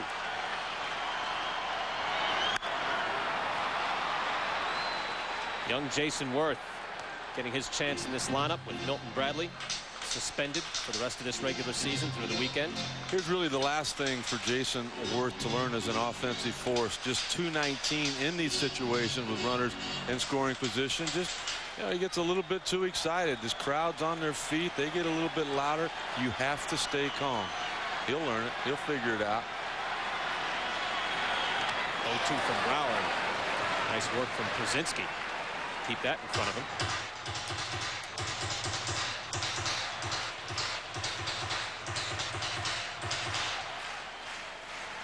Przinski struggling at the plate. But the catcher has a lot of other work to do.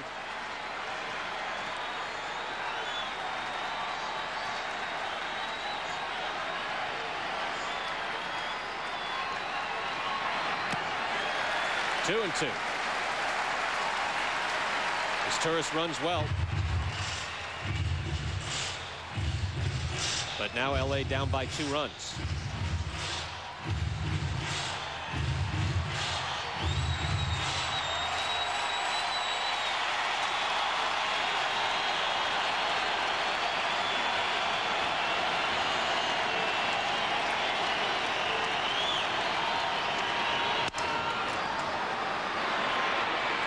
Davy Cruz, and Brower is out of the jam.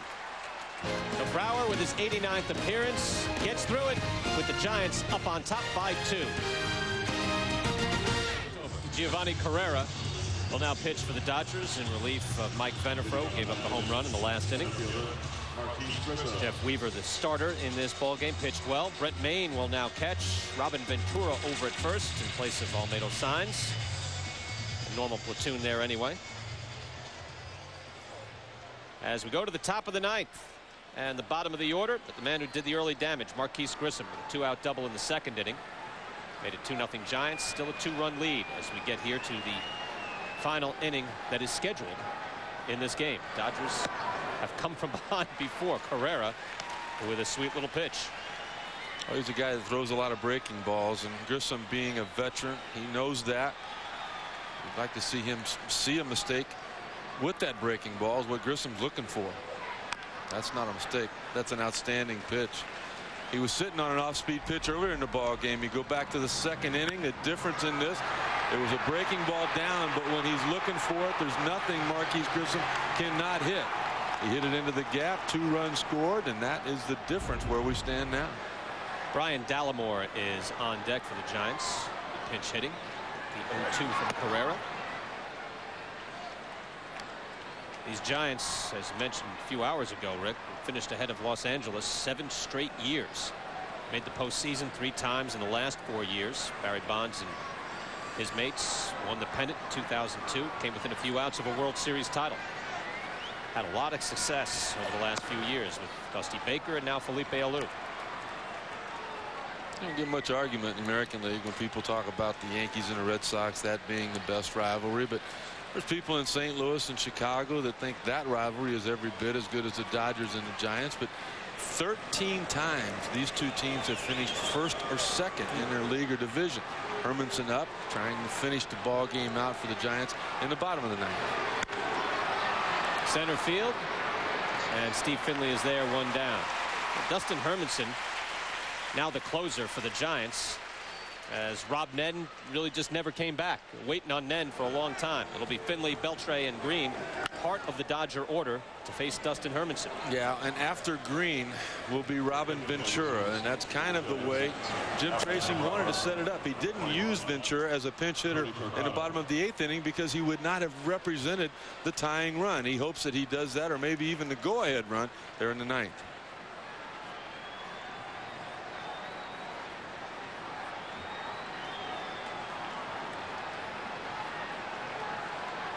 Well, we saw Dallimore on deck, but this is Tony Torquato who is stepping in. Left-hander to face Carrera.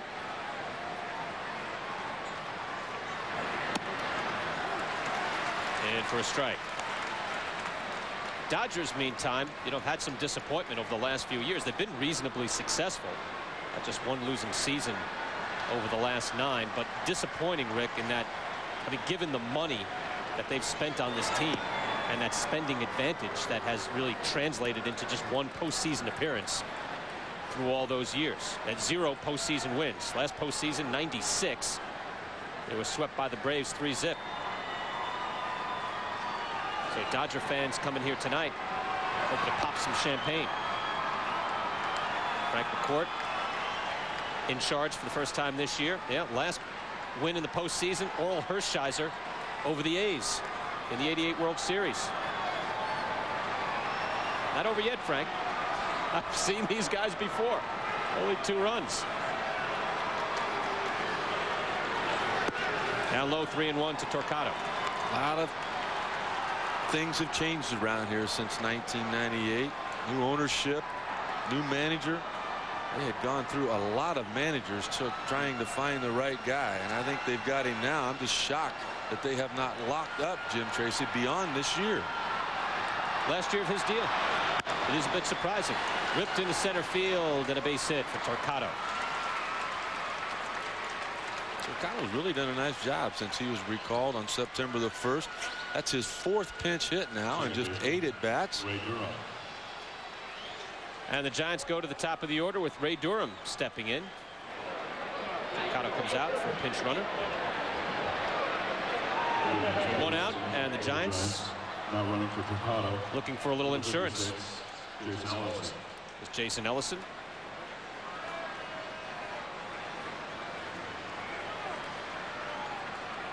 Durham is grounded out, flown out twice, and hit a double in the 7th inning. And driven in by Michael Tucker with 2 outs in the 7th.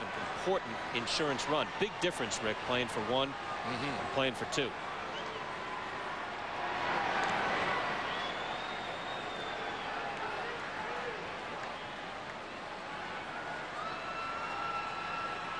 Funny because Felipe Alou, in his late 60s, has been locked in for another year. Of course, he's a lot younger than Jack McKeon.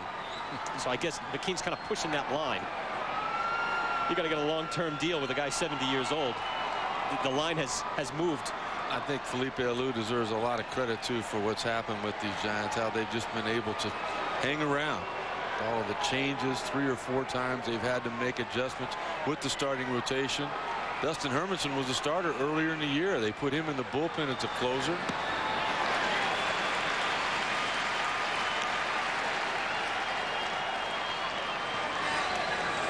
Brzezinski was telling me before the game, A.J. Brzezinski, the catcher, that Hermanson had a closer's mentality anyway. You agree with that? Well, he came up as a closer with the Padres way back when. He has bounced around a little bit since then. He preferred to start. But they say that his velocity has gone up since he's become the closer, and he's got that hard slider back. Ellison back in. Let me ask you something. You know, the Cubs playing in the afternoon and the Giants playing late night. Who would you rather be? You've been on both sides. Would you rather be the team that can set the pace, or would you like to know what your rivals have done? No, I want to play first. Do you? Oh yeah, you hear all the good golfers talk about, you want to putt first, you want him to putt first. I want to know what I've got done right now.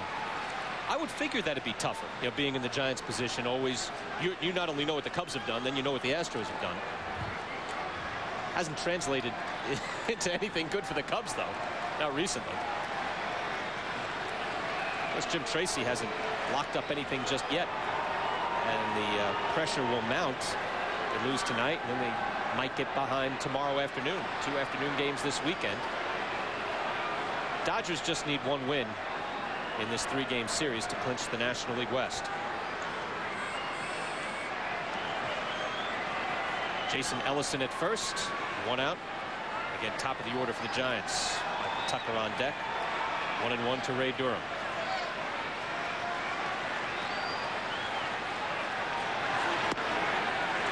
That's in for a strike. You know, talk about Jim Tracy. His situation, you know, the way he's handled really a volatile situation with Milton Bradley reminded me of his first day on the job. First day on the job. You remember that? Spring training. The Gary Sheffield thing had blown up. He wanted out. He just walks right into it. I think Tracy has really won a lot of people over the way he's handled all of these tough little situations. And the Bradley thing could have been worse. They jumped on it right away. You got to give Jim Tracy credit too for making the move with Eric Gagne. He was a starting pitcher when Jim Tracy took this club over. That's a good point. He was an average starting pitcher at best. Yeah, he had an ERA up around 5. That ERA goes from 5 to 1.2 right away. You think it's good? Let's say if they do lose this game, you just give him the night off. Maybe he needs that rest anyway, Rick. The shoulder's a little tender. There's not a whole lot of people in that Dodger clubhouse wants to talk about it.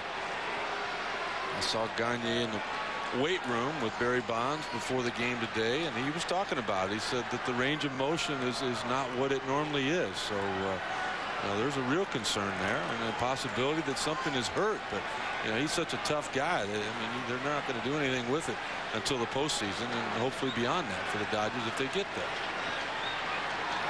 The 1-2 to Durham. He had that shot. I was surprised to see him come in last night. He gave up a run, but it was on an infield hit, and the other one was a spray, a base hit, broken bat hit. As you see Gagne's numbers there, and that's just the start of it. His saves, his strikeouts, his strikeout to walk ratio, his ERA, among the greatest ever seen in this game. And that includes Raleigh Fingers years, Mariano Rivera years, all-time great years. But he came in last night, gave up a run. Dodgers tied it up, though, bailed him out. Got the come-from-behind win against the Rockies. That ball is smoked, but foul. Carrera takes a deep breath here at the bottom of the hour. We've got a 4-2 ball game. Giants lead it. They've led throughout. A 2-0 lead from the second inning on. Brian Kenny, Rick Sutcliffe, and Kyle Peterson. And the magic number is 1. Dodger win, and any one of these 3 games brings them the Western Division title and their first postseason berth since 1996.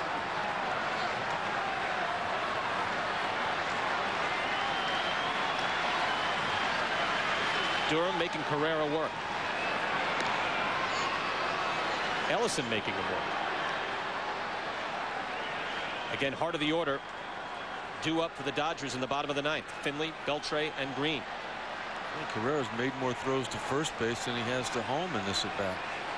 It's the 6th time he's thrown over to check on Ellison.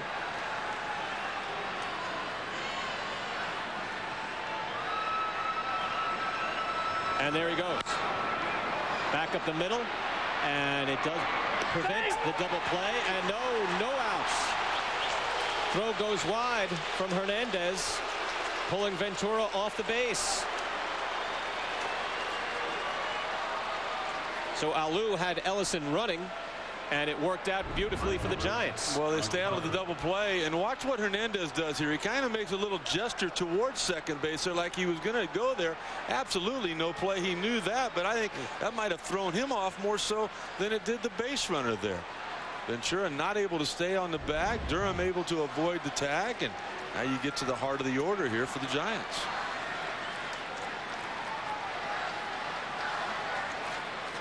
Tucker, followed by Alfonso, and then Barry Bonds, if you want to look that far ahead, with 1 out. Again, a 3-game lead for the Dodgers, and we don't put them in the wild card. They're not out of the woods just yet. Astros already with a win, temporarily a half game up. Cubs now 2 back. I'll tell you what was so hard with the Cubs is, I mean, they lose their 4th in a row, but they rallied for those 3 runs in the 9th and then fell short again. And the Braves did not have John Smoltz to come out. They had given him a day off. He was doing the TV broadcast. He was not coming in. Jim Colburn comes out.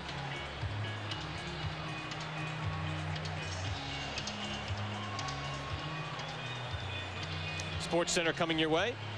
After we're done here, Steve Berthiaume, Neil Everett, talking about all the wild card races, the wild AL West. They will make a comparison between Barry Bonds and Babe Ruth. Like to see that myself. Here Michael Tucker steps in with 2 men aboard. 2-run lead for the Giants.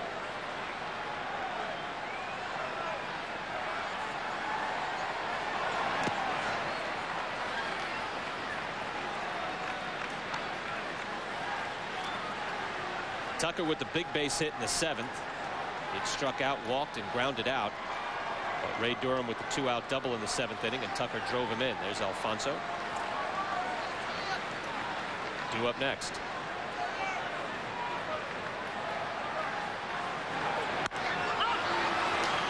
Hopped him up. And Sean Green makes it 2 out. You know what these managers have to love this time of the year, where they can expand the rosters. And you can have 2 or 3 guys on your bench to pinch run with. You can throw pinch hitters at the opposing team like Jim Tracy did in the 7th inning. The one thing that you really can't add a whole lot of, though, are those setup men and guys to help your bullpen. I mean, you've got to go with the guys that got you here, and this is the time of the year where everybody in that bullpen's a little bit fatigued.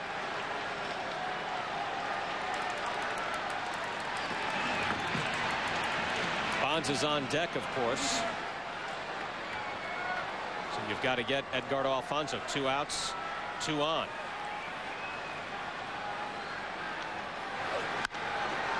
Ripped, but right at Hernandez, who gets the 3rd out. So it's a 2-run game. Herrera escapes. Finley, Beltre, and Green, the heart of the Dodger order in the bottom of the 9th.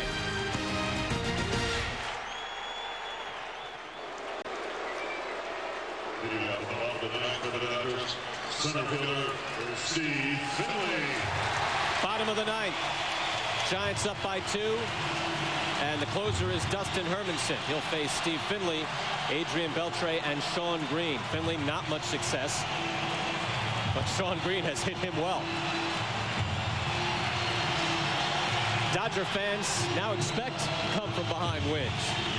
These same Dodger faithful who used to leave early now have so many reasons to stick around. Not just Eric Gagne, but the Dodger offense, which brings them from behind so many times. Finley takes a strike.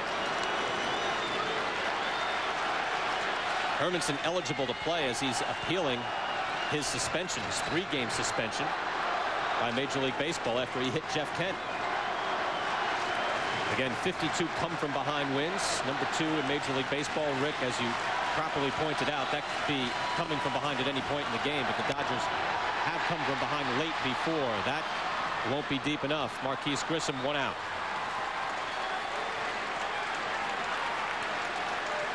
Now batting, third baseman Hermanson was 16 saves and 19 opportunities since he was handed the closer's role for the San Francisco Giants.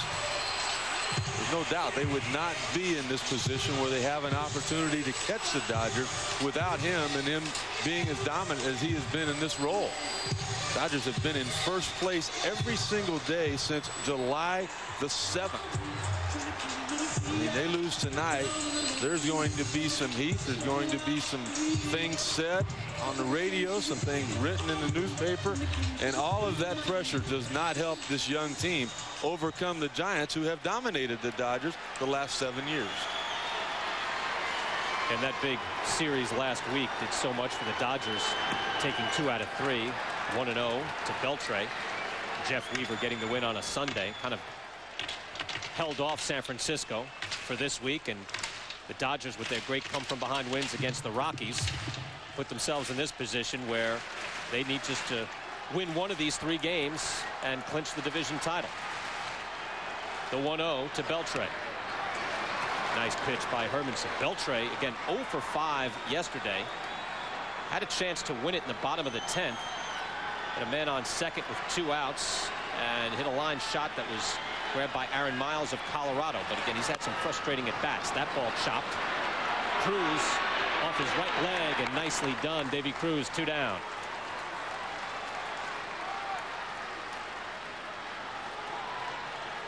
for the Dodgers. Jeff Weaver still thinking about that extra run that he gave up with 2 outs. Well, Kyle Peterson talked earlier in the game about Sean Green never having played in a postseason game and wanting to get there. That's all about pressure. These San Francisco Giants have been there. They know what it takes to get there. They know that they really have nothing to lose. If they come in here and win 2 out of 3, it's still going to be a good year with all of the injuries that they have had. But they also feel like if they get this ball game tonight, Weaver's pretty much been the ace. I mean, he has had more quality starts than anybody for the Dodgers. They were able to get the lead to their bullpen. They were able to get the lead off of Rueter. They've got Jason Schmidt. They've got Tomko set to go in the next 2 ball games. Missed on the outside part of the plate. Sean Green 0 for 3. Been swinging the bat fairly well. Got some big hits last night. Dodgers down to their last out. There's a guy in that on-deck circle that's gotten a lot of big hits throughout his career, Robin Ventura. Now 2-1. But all he can do is just hope that Shawn Green is able to get on base. Hermanson with the luxury and the knowledge of the fact that he has a 2-run lead. He can be aggressive in the strike zone right now. A home run still will not cost him this save.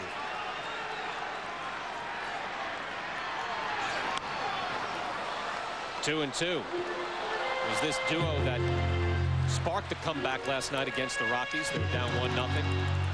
Green hit a double, Ventura a single. He's got him set up now. I mean, that was a fastball that he wanted to hit. He had a good swing at it, but Hermanson, he wants to go with that good hard slider down in the zone. That is a pitch that Shawn Green still continues to chase. Hermanson 1 strike away. Got him. Big strikeout for Dustin Hermanson. And the Giants take game 1, and the division title has not been settled yet. 54,000 plus disappointed. Barry Bonds, Marquise Grissom, and Kirk Rueter leading the way for the Giants. And here are your updated standings. A 2-game lead for the Dodgers with 2 games to go, and the Giants, again, the battle on 2 fronts, now tied up with the Astros for the wild card lead. Not over just yet. Final score, the Giants 4, the Dodgers 2. For Rick Sutcliffe, Kyle Peterson, and our entire ESPN crew, I'm Brian Kenny. Once again, it'll be interesting this weekend. Coming up next, it's Sports Center, but right now let's go to Bill Pito and Steve Phillips, who are standing by in the studio. Bill, Steve, take it away. Brian, thank you. So if it couldn't have gotten any closer, it has. No question about it. Great baseball, and it's going to be a fantastic finish to the weekend. So 2 games separating the Giants and the Dodgers in the West, and the Giants and the Astros tied for the wild card. If you missed it tonight,